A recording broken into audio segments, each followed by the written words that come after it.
Beyond Saturn lie the two outermost worlds of the solar system, and the two least understood, Uranus and Neptune, the ice giants.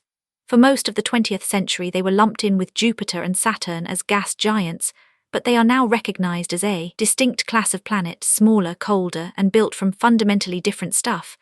They are near twins, each about 4 times the width of the Earth, both a deep blue-green in color and both circling the Sun in the frigid outer dark.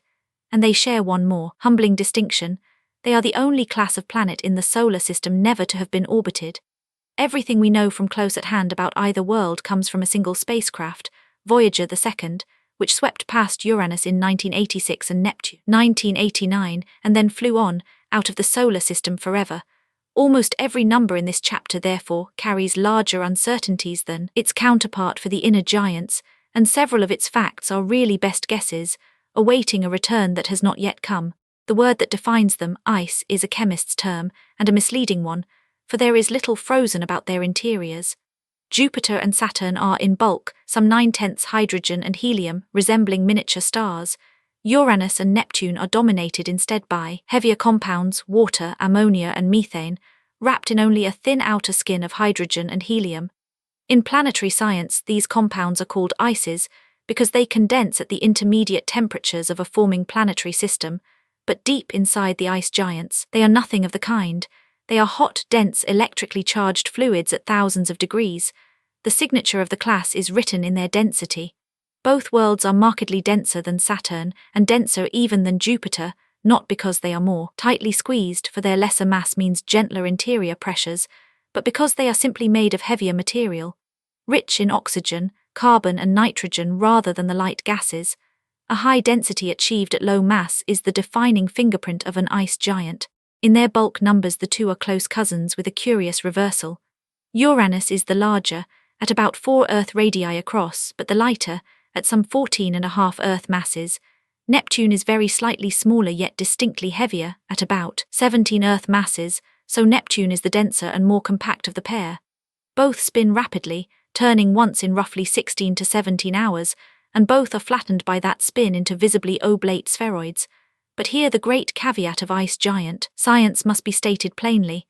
Neither planet has ever been orbited, and every measurement of their gravity, their interiors, their very rotation, rests on the few hours of each Voyager flyby. That single-visit thinness of data is the most important fact about these worlds, where we speak of Jupiter and Saturn with the confidence of long acquaintance. Of Uranus and Neptune, we speak in the tentative language of 2 old snapshots, and much of what follows should be read as our best current model, not settled truth. They orbit at the very edge of the Sun's dominion. Uranus circles at about 19 times the Earth's distance from the Sun, taking 84 years to complete a single lap. Neptune, at 30 times the Earth's distance, takes 165 years, so that since its discovery in 1846, it has rounded the Sun only once. Out there the Sun is a brilliant star, but little more. Uranus receives about 1/4% of the sunlight that falls on Earth, and Neptune barely 1/10 of 1%, roughly 1,000th of our own ration of warmth. These are the most sunlight-starved of all the planets, and among the coldest places known. Their cloud tops chill to 50 degrees or so above absolute zero. The tropopause of Uranus, at 49 degrees above that absolute floor, is the coldest atmospheric layer ever measured on any planet. Into this profound cold and darkness, the two worlds carry their families of moons and their systems of narrow, dark rings. Like the larger giants, the ice giants have deep atmospheres of hydrogen grading down into the fluid interior, with no solid surface anywhere. But their character is set by a minor ingredient, methane. Making up only a couple of % of the air, methane drinks in the red and infrared of sunlight while scattering the blue, and it is this that paints both planets their cool blue-green. Their helium, unlike Jupiter's and Saturn's, is close to the original mixture from which they formed, for their interiors never reach the crushing pressures that would make helium rain out. And their clouds hold a surprise.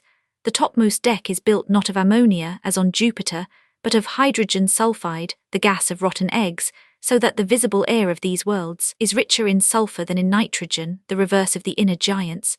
Descend through the cold, and layer on layer of cloud is thought to hang methane ice above, then hydrogen sulfide and ammonia, and far below at crushing depths, clouds of water. Why then do two such near twins look and behave so differently? Neptune a vivid, storm-racked blue, Uranus a pale and placid cyan? The answer, teased out only recently from a careful model of all the available data, lies in a layer of haze floating deep in each atmosphere. On sluggish Uranus, that haze accumulates thick and pale, whitening the planet's face. On more energetic Neptune, rising currents of methane churn up through the haze, condense and snow back down, continually scrubbing the layer thin and clear so that Neptune's deeper blue shows through. The same study carried a gentle correction to memory. Reprocessing Voyager's images showed that the two planets' true colors are far more alike than the famous deep indigo portrait of Neptune once suggested. That iconic was an artifact of contrast stretching.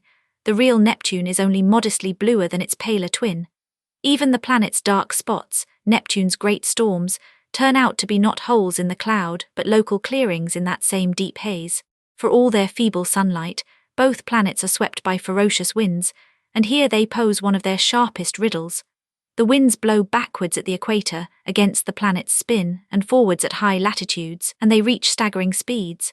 Neptune holds the wind speed record of the entire solar system. Its equatorial gales run at 400 meters a second, and gusts near its great dark spot have been clocked at some 580, faster than the speed of sound in its own air. That such violent weather rages on a world receiving 1,000th of Earth's sunlight, warmed by only the faintest of internal fires, is genuinely not understood and stands among the leading open questions of these planets.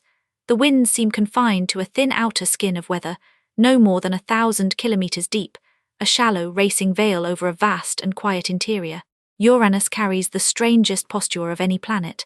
It is tipped almost entirely onto its side, its axis lying nearly in the plane of its orbit, tilted some 98 degrees. The planet does not spin upright like a top as it goes around the sun, it rolls like a ball. The consequences for its seasons are extreme beyond anything else in the solar system. As Uranus makes its long circuit, each pole is turned to face the sun in turn, so that the sunlit pole endures 42 years of continuous daylight, while the other lies in 42 years of unbroken night, before the two slowly trade places. When Voyager arrived, near the height of southern summer, it looked almost straight down onto a pole and saw an oddly blank and featureless disk. In the decades since, as Uranus has rolled on toward its equinox and beyond, patient watchers have seen its atmosphere stir and grow more active, the turning of a genuine, if glacially slow, seasonal cycle. How does a planet come to lie on its side? The leading answer is catastrophe, a colossal collision in the solar system's youth. Simulations show that a strike by a body of 1 to a few times the Earth's mass, hitting the young Uranus a glancing blow, could deliver enough of a wrench to tip its axis clean over. The idea neatly explains a telling detail, that Uranus's rings and its major moons all share the planet's 98-degree tilt, orbiting around its toppled equator as though they were reformed from the debris of the impact after the world was knocked askew. A gentler alternative has been proposed, in which a slow gravitational tugging by a long-lost moon tilted the axis gradually and without violence, but it demands conditions so finely tuned that most researchers still favor the great collision. Whichever it was, it seems to have struck Uranus alone. For Neptune, its near twin, stands almost upright, tilted much like the Earth, with ordinary if century-long seasons. What lies within these worlds is, frankly, poorly known. The standard picture has 3 layers: a thin outer envelope of hydrogen and helium, a thick, hot, dense fluid mantle of the ices, water, ammonia and methane, and a small rocky core of a few Earth masses at the center. But this tidy scheme is badly underconstrained, and it suffers from a deep ambiguity. Rock and ice, once compressed to these pressures, have such similar densities that they can stand in for one another. So many quite different recipes fit the same, meager data equally well. Some recent models even suggest the interiors may be surprisingly rock-rich and water-poor, which, if true, would overturn our sense of where and from what these planets were built. As at Jupiter and Saturn, the modern trend is away from sharp layers toward a blurred, gradually mixed interior, perhaps with stable, non-churning zones that trap heat. At the center, pressures reach several million times. Earth's atmosphere and temperatures climb to 5,000 or 7,000 degrees, extreme, yet milder than the hearts of the great gas giants. Within that hot, dense mantle, matter enters states so strange that only in the last few years have laboratories on Earth managed to reach them, for fleeting instants with giant lasers. 2 are the most striking. The first is superionic water, a bizarre form, in which the oxygen atoms lock into a solid crystal lattice, while the hydrogen nuclei break free and flow through it like a liquid, making a substance that is at once solid and molten, and that conducts electricity. Experiments firing lasers at water have now glimpsed this phase at exactly the conditions expected inside the ice giants, confirming a decades-old prediction that a thick layer of superionic ice lies within them. The second is stranger still, diamond rain. Deep in the mantle, the methane is thought to be torn apart, its carbon set free to crystallize into diamonds that drizzle downward through the fluid. Laser experiments on a plastic stand-in for methane have watched nanometer diamonds form under just such pressures, a slow, glittering rain of gemstones falling through the dark interiors of Uranus and Neptune. Every giant planet leaks the heat of its birth, and here the twins' part weighs most dramatically of all. Neptune is a furnace. It radiates some 2.5 times as much energy as it receives from the distant sun, the largest such excess of any planet, its interior still pouring out the warmth of its formation. Uranus, its near double in size and make, does almost the opposite.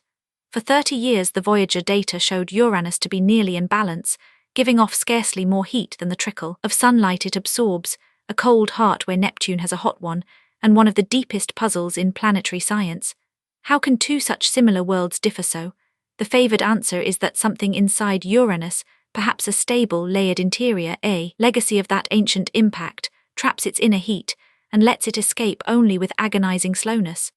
A careful reanalysis has lately found that Uranus does, after all, possess a little internal warmth, just far less than Neptune's, softening the mystery, but not dissolving it. When Voyager measured the magnetic fields of the two planets, it found the strangest dynamos known to science. The Earth, Jupiter and Saturn all carry fields shaped like a simple bar magnet, roughly aligned with the spin axis and centered on the planet. The ice giants shatter that pattern. Uranus's magnetic field is tilted some 59 degrees from its rotation axis, and more oddly still, its center is not at the planet's center at all, but shoved a third of the way toward one pole. Neptune's is more extreme yet, tilted 47 degrees and offset more than halfway to the surface, so lopsided that the field's strength varies more than tenfold from one point on the planet to another. These are not the tidy dipoles of the other worlds, but wild, richly tangled fields, in which the finer magnetic ripples rival the main magnet in strength, the most disordered planetary fields ever found. The explanation, when it came, tied these strange fields directly to the planet's exotic interiors. In the Earth and the gas giants, the magnetic field is churned up by a deep, thick shell of conducting fluid, and such a shell naturally produces a strong, axis-aligned magnet. But suppose, the theorists proposed, that the ice giants generate their fields only in a thin outer shell of convecting fluid, wrapped around a deep, stably layered, non-churning region that conducts electricity, but does not flow. Computer models of just such a thin, shallow dynamo spontaneously produce fields that are tilted, offset and tangled, an uncanny match to what Voyager saw. And the stagnant conducting core the models require is exactly what the superionic ice and the blurred composition gradients of the interior would provide. It is a satisfying convergence of laboratory matter physics, interior modeling, and magnetic measurement, though it still rests on the data from just 2 brief flybys. Those tilted, offset fields give the ice giants magnetospheres unlike any other. Because each field is set at so wild an angle to the planet's spin, the whole magnetic envelope tumbles and reconfigures itself with every rotation, wheeling through tens of degrees relative to the oncoming solar wind in the course of a single day. At Uranus, the magnetosphere flips between an open and a closed geometry twice each rotation. At Neptune it lurches between facing the sun pole-on and side-on as the planet turns.